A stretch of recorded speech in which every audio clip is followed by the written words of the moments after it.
Hi everyone, I'm Carol Keller, independent Stampin' Up! Demonstrator from Illinois in the US. And I apologize for not being able to be live with you today, but I had a prior commitment and so I am providing a video so that we can still be together in some form, and I certainly will reply to your comments that you leave both on the Facebook page and on the YouTube channel. And I have for you today a little bit of a little taste of Christmas in July from the brand new mini catalog, the July to December mini catalog. And I'm using the Sweet Candy Canes bundle. If you buy it as a bundle, you get 10% off, which is always a nice bonus. So let's get started with the project. Here's the card that I prepared for today. Like I said, a little taste of Christmas in July. And it uses the Sweet Candy Canes stamp set, which has some wonderful sentiments in it for Christmas, and also two candy canes that are in opposite orientations from each other. And the candy cane dies have this wonderful large die, which we will be using today. And also two of the candy canes, each again with the different orientations. So one to cut out each of these, two dies to cut out this leaf grouping, and then a larger die to use as a tag. And I will be showing you how to use that in a minute. So let's get started with the card. We'll move this over to the side. And this time I'm starting with a pool party card base. And I did forget to say that I actually am just casing the catalog. What does case mean? Case means copy and share everything. And so I will show you the page in the catalog that I am casing or copying. The card is on page 8 and it's this one. And actually, and this shows the whole suite, we will be using this stamp set and die set, but there is another stamp and die set that comes in the suite. We will be using these wonderful Adhesive-Backed seasonal sequins and the Sweetest Christmas Designer Series paper. And I didn't realize when I turned the next page that there are even more wonderful cards. I think this may be the next one I case because I think that is gorgeous. And it uses that wonderful real red and white 6x6 glimmer paper. So you may see that in the future. This one's another one that I liked, but because I don't have the stamp set that goes with those and the die set, I decided to do something that would work a little better. So that was the inspiration for my card today. And so the next thing we're going to do is cut out that wonderful large die, like I said. And so for that, I have a piece of basic white cardstock that's 4 inches by 5 1/4 inches, or 10.2 centimeters by 13.3. And that is because it's the same size as the die. The way that it works, or it's just a little larger than the die. The way that it works is when you set this like that on the die, you will have a nice even border all the way around. And because it doesn't cut out along the edges, it only cuts out the middle. So if you wanted a larger border on a larger piece of paper, you could do that. But I want one that's going to be similar for me to my first layer, or identical really to my first layer that I normally use, which is 4 inches by 5 1/4, and that's what this fits. So I have already die cut that piece, and it looks like this. And then I wanted to let you know too that I kept a couple of the inserts, the 2 longest ones, because we are going to use one of those to stamp the sentiment, but I kept both of them just in case I make a mistake. So instead of cutting a separate piece to use for the sentiment, I'm going to use one of these. So we'll put that aside. Actually, we'll put both of those aside for now. And we are going to cut our Designer Series paper, and there is a little trick to that as well. First, let me show you the Sweet Christmas Designer Series papers. Here are those wonderful papers, very Christmassy and traditional Christmas colors with the addition of the pool party. And here is the back side. And what I did find is that this die cuts out not only this Designer Series paper, which I'll show you in a moment how to do, but it also would cut this one out. If you line it up, you can cut it out that way or that way. So a couple of different options, which is very cool as well. So let me show you how we line it up to cut it out, because there is just a tiny bit of a trick to it. I'm going to get the piece of paper that I started with, and we'll use it again So I just lined it up, and I'll show you on this side. I just lined it up in the corner. And actually, you know what? Yeah, I lined it up in the corner, although it went edge to edge on the other corner. So what I found was it doesn't line up this way, but it does line up again this way. So I could basically make sure that the colors are all lined up in here. And then I just marked where I need to cut it. So on the back, it does pretty much cover the whole die. So that being the case, I will cut it by 4 by 5 1/4, or you could cut it at 10.2 by 13.3. But I will say the one on the end was a little bit shorter than that. And actually some of this is cut down. It was longer than this, but I used the bottom for this faux ribbon. So anyway, it does line up pretty well right here. And so I'm just going to cut it at 4 by 5 1/4 for this one. But all I wanted to let you know is that you may need to tweak it a little bit and make it just a little bit smaller when you start on the end. So let's do that.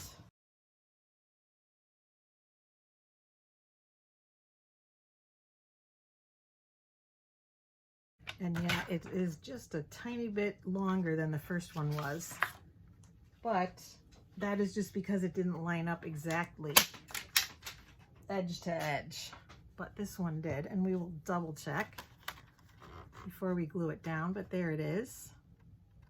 And actually it is, it is a little bit longer. So that's why I'm double checking before I'm cutting. I'm going to trim it down just a little bit more to make sure that it will fit. And so you have to be a little bit careful when you're putting the glue down on the other side, because like here, if you put it right at the edge, there's going to be some seepage. So we're going to use some of these sections here to add glue to make sure that it holds. So I am going to trim it down just a tiny bit more and be right back. And now you see that it lines up nicely without any overlap along the edges, like that. And then again, like I said, space on the back that you need to take into account when you're putting your adhesive on. And I recommend multi-purpose liquid glue. I'm going to be very sparing with it and use it in the spaces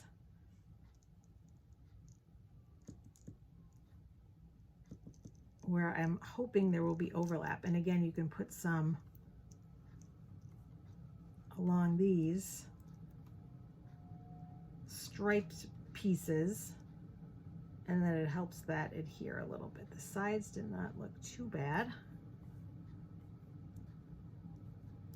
And again, you want it enough so that it's just going to stay set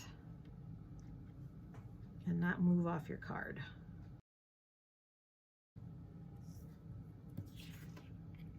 And now here is the fun part, is lining it up.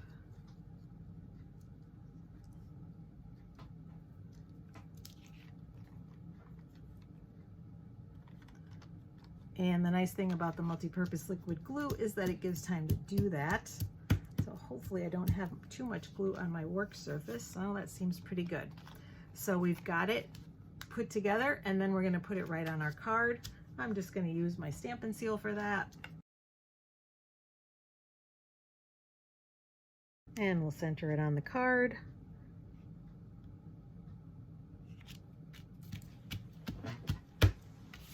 Next, we're going to do some stamping. So I have a scrap of sweet sorbet, and you can see I used it to cut out the first candy cane. So I've got my candy cane stamp, and I'm going to bring in my Versamark because we will be doing some embossing. Get a good layer of Versamark on there. And I'm also going to bring in my Embossing Additions Toolkit because this is something new in the mini catalog. It is on page 49, and we are going to use these to help us in our embossing. So I'm going to wipe this with the embossing buddy to make sure there's no static, because that helps everything adhere better. And we will move that to the side, and we will move the tweezers to the side for right now. Got good coverage on here, so I will stamp in Versamark on the sweet sorbet. And hopefully you can see that. And now I'm going to take my white embossing powder from the Basics Emboss Stampin' Emboss powders.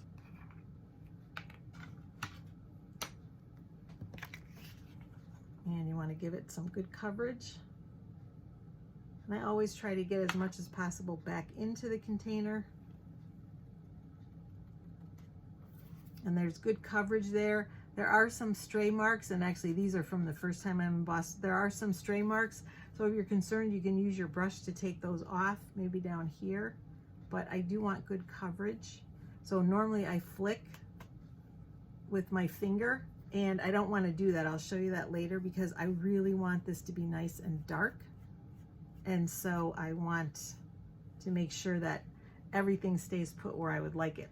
So now we will put this down and get the embossing powder out of the way.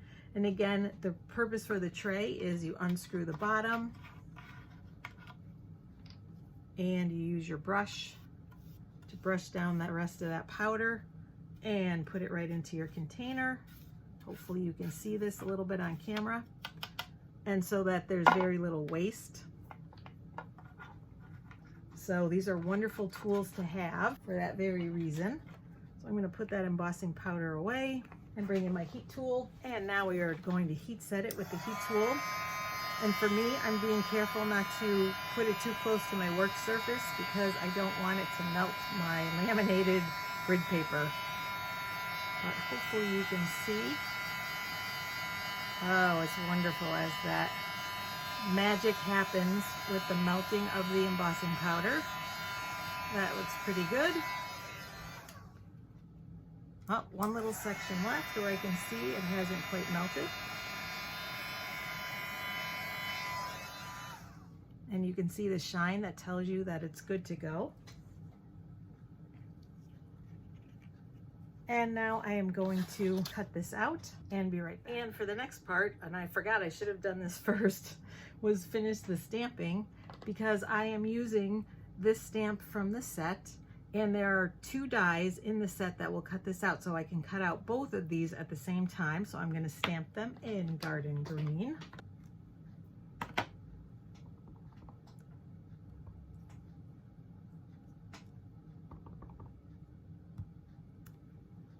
And then while we have the garden green, we're going to do our sentiments. So I'll put that aside for now. And we'll bring in the sentiment for the inside of the card. Wishing you lots of love, joy, and happiness this Christmas season and always.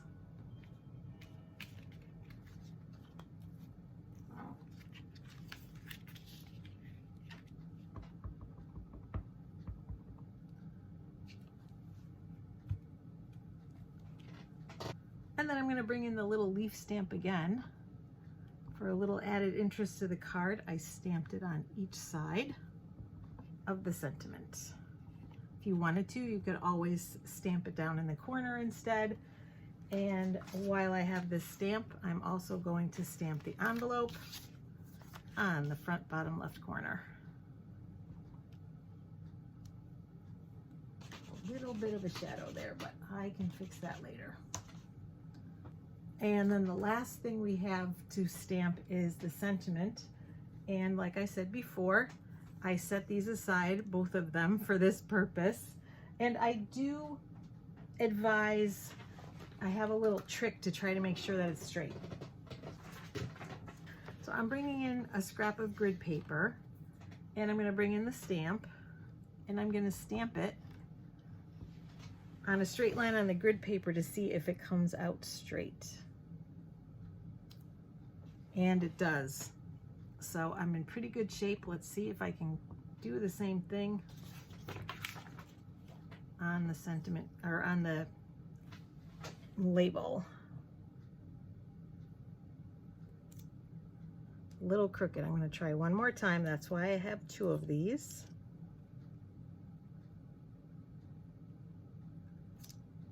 Better.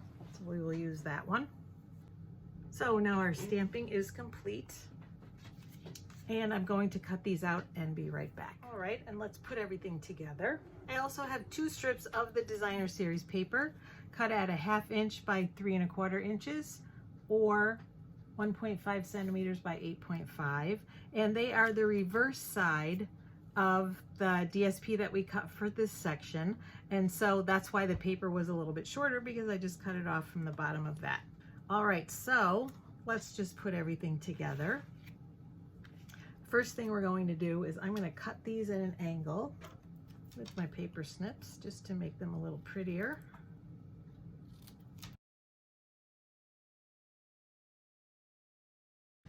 And then we're going to use a glue dot to adhere them to each other.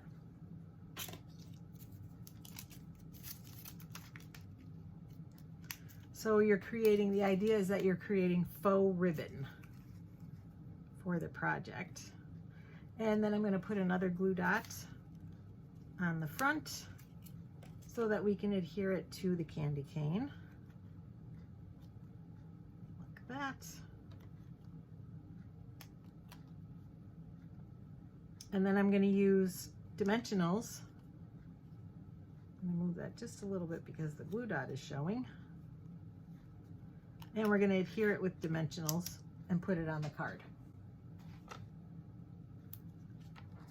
So I am putting dimensionals all around, including on the ribbon, because I want to be able to hold everything down. So we'll put maybe this big of a piece down here, and we'll put one more little section here so that everything is popped up and held together. I'm going to take the paper off, and then we'll place it on the card. For the sentiment, it's meant to go over the white strip on the card. And so what I did was I'm going to put glue dots here and a dimensional here so that everything is the same height, and I'm going to use a mini dimensional for that.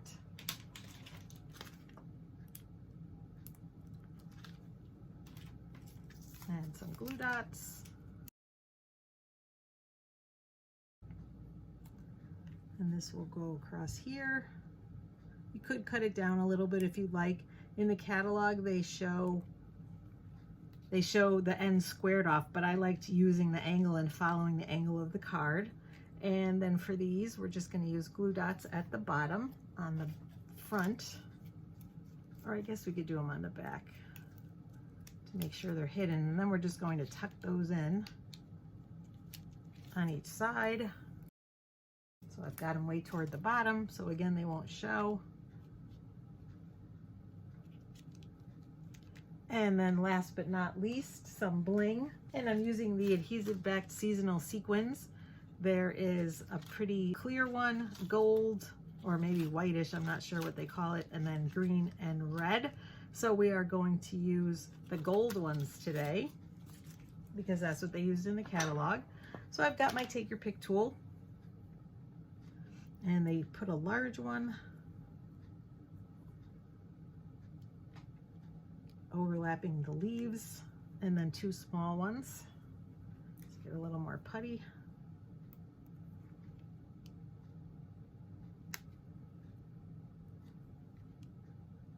And then the same thing on the other side. Add just a little bit of sparkle. And so there it is. Our card is complete, and it looks the same as the one in the catalog. I will bring it back again so that you can see for yourself.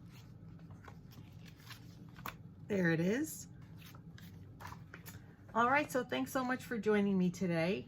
Again, I apologize I wasn't live, but I hope you enjoyed my video and my little sneak peek of Christmas in July using some new products from the catalog. It's so fun. I've got a lot more things planned. I've got some wonderful stamp sets and dies and papers that I'm excited to share with you from the mini catalog.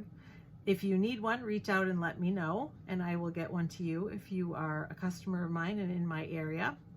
And again, please leave me some love in the comments. Check out some of my other videos on YouTube. I have, or even on Facebook, but on YouTube I have other cards, scrapbook pages, paper pumpkin alternatives, tips and techniques, home decor items, lots there for you to see. And the same thing on my Facebook business page. I have lots of videos from my lives there. So please check them all out and leave me some love in the comments, and I will see you again soon. Thanks for watching. Take care, everyone, and happy stamping.